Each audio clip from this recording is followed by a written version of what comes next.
Dear children, welcome to the next session and the next chapter of geography. After studying India's size, its location, its physical features which are there, few, we will now actually start studying the landforms of India.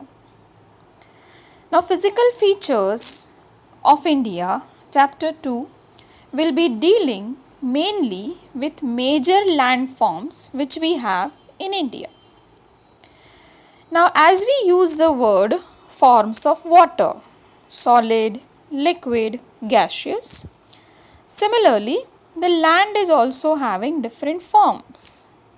We find the land in the form of mountains, in the form of plateaus, in the form of plains, sometimes islands, sometimes desertic plain, sometimes coastal plain. Sometimes they can be underwater, that is under the ocean also we find a part of land which we have studied as oceanic crust also. So when we study the variety of landforms, these are called as the physical features. Physical features is not only including land features, it has many other.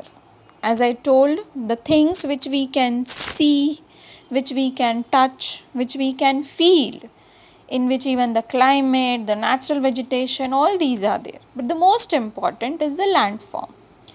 And in this chapter, we will be studying regarding the landform. Now for this, we will go back that how India might have been formed.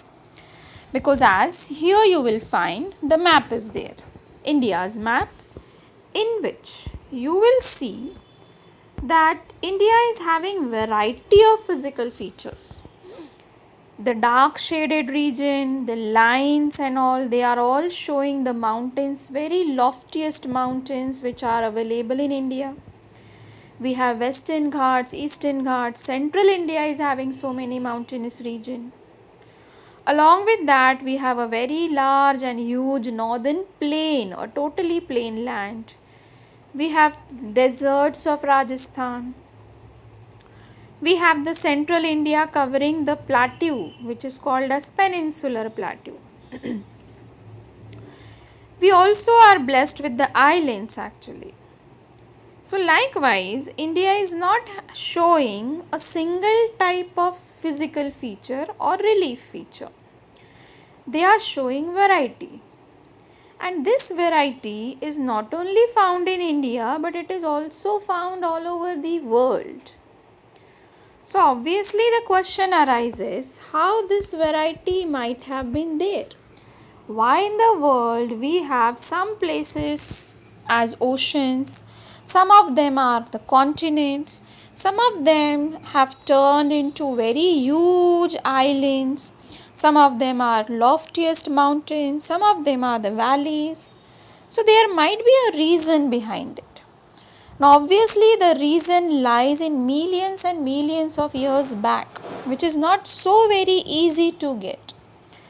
Hence, we had many geographers and geologists who had worked on this. And they have tried to get that what might be the reason. What might have happened that these kind of variety we find all over the world. So in this we have studies going on, in which we come to know, or our maximum study, they come up with this conclusion. If you remember, in your 7th standard you have studied there are two types of forces which acts on the earth and even inside the earth. And these forces, they bring the changes on the earth's surface, even in the oceans also. And because of them, the landform changes. Like endogenic forces. Endogenic, it means the forces which are acting from inside the earth. Now inside the earth, some changes occur and we experience the change on the earth's surface. Here also the changes or the forces are of two types. One diastrophic and the another one sudden.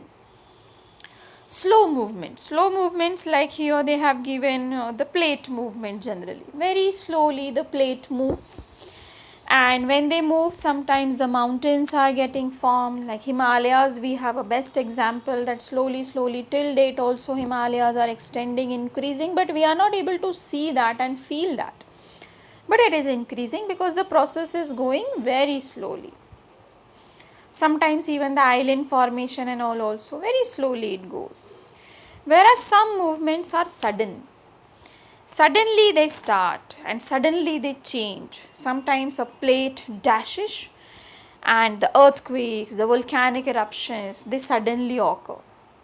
Now these are the things which are occurring because something is going inside the earth's surface. So because of inside earth movement, when anything changes on the earth's surface, we call it as the endogenic process.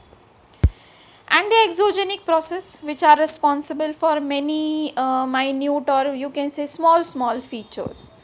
We all are aware of these processes. Weathering is done, mass movement, that means like landslides and all occurs, erosion continuously occur, deposition occurs. Now these all actions, they are responsible for forming the waterfalls, river valleys, plains, plateaus.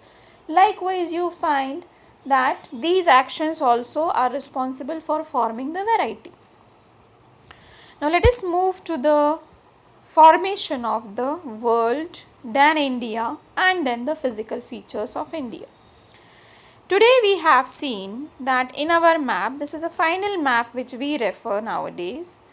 There are 7 continents and 5 major oceans we find. We have these 7 continents, that is Antarctica we have South America, North America, we have Africa, Europe, Asia and Australia. These are called as continents. Continents, that maximum land part it is, and it is outside. Whereas we have the other part which is submerged, that is oceans. So likewise we have these 5 major oceans are there. Pacific Ocean we have, Atlantic Ocean we have, Indian Ocean is there, Southern Oceans are there, Arctic Oceans are also there. So how they might have formed, how these countries, continents and all might have formed. We have the geographer Sir Alfred Wegener. He tried to search, he tried to explain this. There are many who tried on this, but then the theory it means this is an assumption. Nobody can collect, or we don't have the evidences of such an old history. But from the clues and all, of course, this is giving more exact idea. And if we go according to his theory, our guessings and our reports regarding the volcanic eruptions and the movements and all, they are coming true. Hence, Wegener, he had given of course one theory, and this theory is called as plate tectonic theory, also afterwards renamed as continental drift theory. Now according to this theory, if we study, we are able to get the answers of many things. Now what was his theory? According to his theory, there are tectonic plates which are also called as lithospheric plate. Lithospheric, it means like the crust, the topmost part, the hardest part on the earth's surface.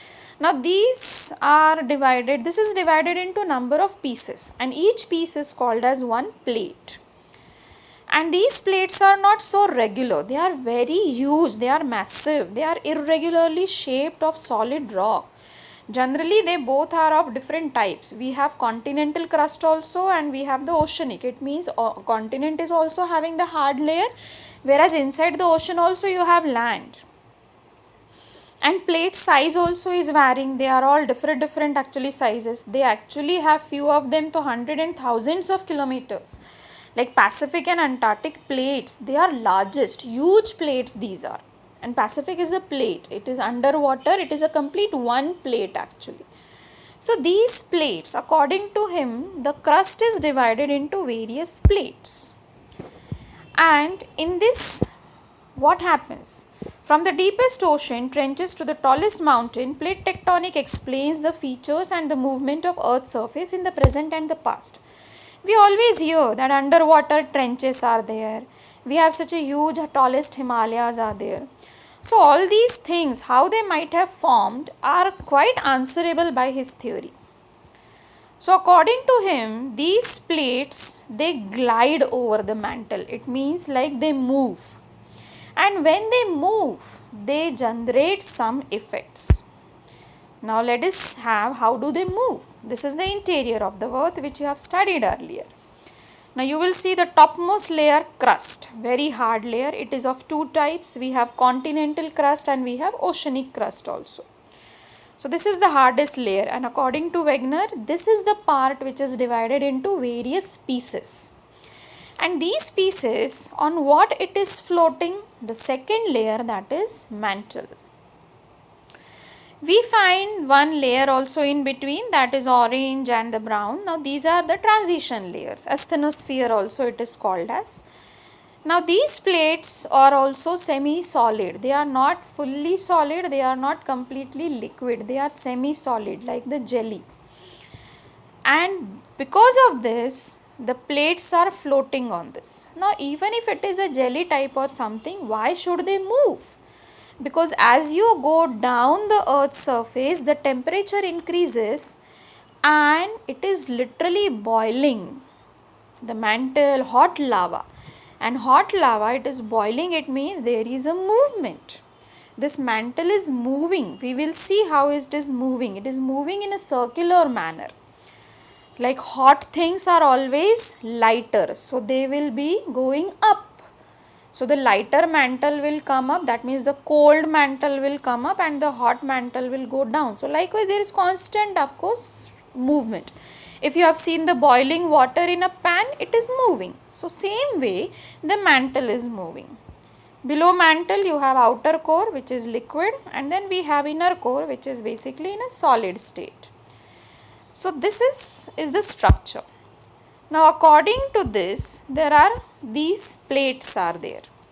Continents and plates, they are different. They are not same. It's not that there are 7 major plates, so they are only the continents. No.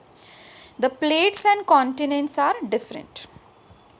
Here you will see our Indian plate is there. Now there is a dotted line. Basically it was a part of Australian plate. The total plate was called as Indo-Australian plate. But now it is observed that it is breaking from that actually. So hence Indian plate we name it as separately, but it is full plate, Indo-Australian plate. You find Eurasian plate which is combining Europe and Asia both on that. We have African plate, we have South African plate, we have a North American plate, we have a very biggest Pacific plate is there, we have Antarctica plate is there. So likewise there are various plates are there. So these pieces of they move, and how do they move? Here the figure is showing the arrows. Each one is having different, like Pacific plate you will find it is moving outward, whereas the Arctic and the other plates they are moving towards it. If we move to the Indian side and all, here also we find Indian Australian plate, it is moving northward. Eurasian plate is moving downward. So all plates are moving. They have a specific direction, fixed direction, because the magma movement is fixed. Now how do they move? This is what I was about to show you. That is below lithosphere you will have mantle and the asthenosphere also. That is the topmost layer of the mantle. You will see how the mantle moves. It moves circular. And these circular currents of mantle, they are only called as convectional currents, and these are responsible for the movement of the plates. And because these plates move, they give some reaction, some effect, and because of that we find variety of physical features on the land. Now what type of movements they cause? There are 3 types of movements which are also called as plate boundaries, because mainly the movement will be effective on the boundaries. Hence, they are calling the movements as plate boundary. We have 3 types of movements. Either the plates will go away from each other. They will move apart basically. Right? They will move apart, away. Then you have they move together. That means the convergent plate boundary. They move together. So, they come towards each other. and you have the transform actually, that is they just rub to each other. So this is how the three types of movements are there, and each type of movement will give some result. Let us start studying. We have very first convergent. Convergent, it means when the plates will move towards each other. Now if the plates are moving towards each other, what can happen? We find there can be collision. First of all, they'll dash. As they dash, earthquakes can occur. If there is a gap, volcanic eruptions can also occur. Subduction, like subduction you will find in the second picture. Second picture, one plate has moved down the another plate. Folding, like in the last picture both the plates are lithospheric, crustal plates. Like from here you have one plate, this is one plate and this is another plate.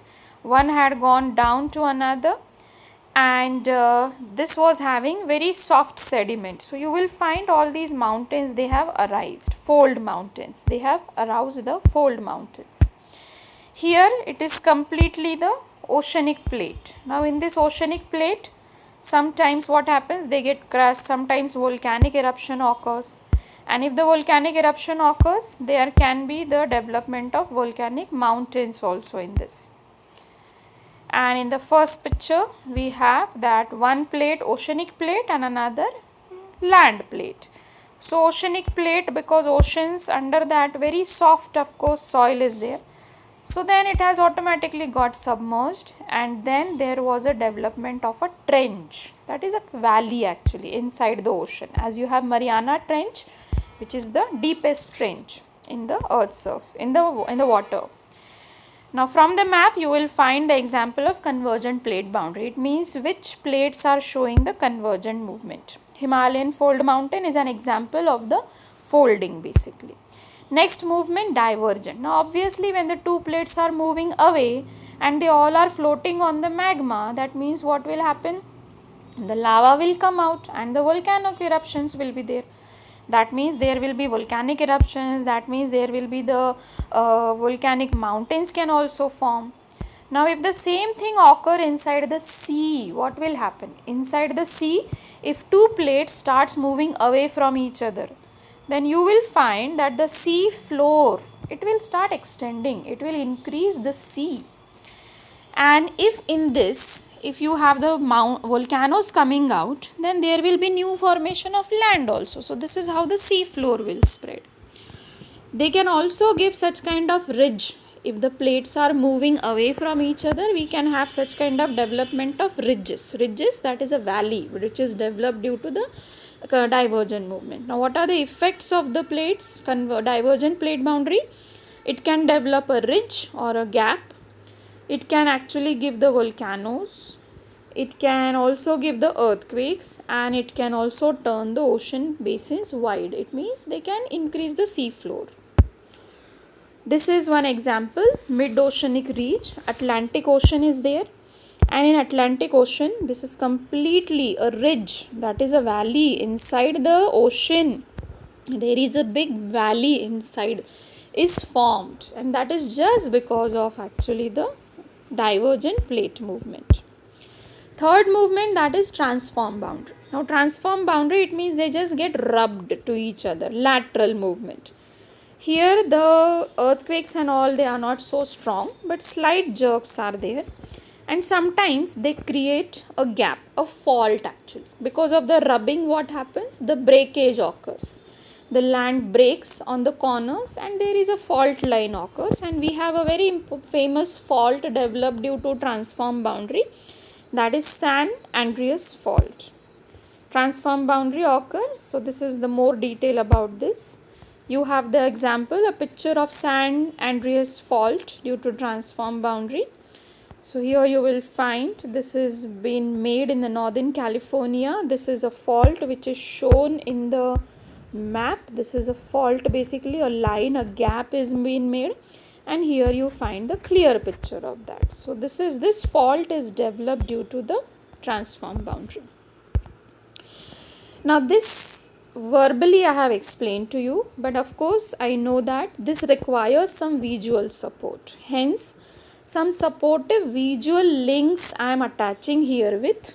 So you will click on that link, you will get a YouTube option there, and you can see the videos which will actually strengthen your understanding. Okay.